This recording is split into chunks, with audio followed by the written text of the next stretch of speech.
Šírka sa udáva vrátane ovládacieho mechanizmu a bočných konzol rolety.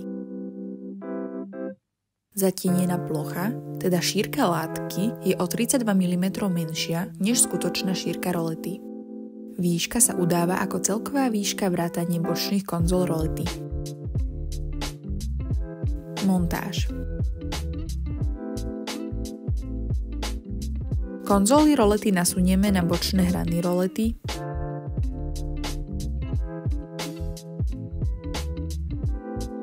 Naznačme si miesto na uchytenie bočných plastových dielov rolety.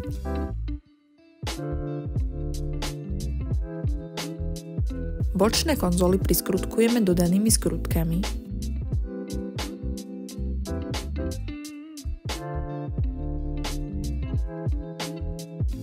Roleta musí byť namontovaná vo vodorovnej polohe. Následne takto vložený riadeľ zaistíme čelnými krytkami proti vypadnutiu a pomocou druhej spojky reťazky nastavíme spodnú koncovú polohu. V poslednom kroku skontrolujeme funkčnosť rolety a činnosť brzdy.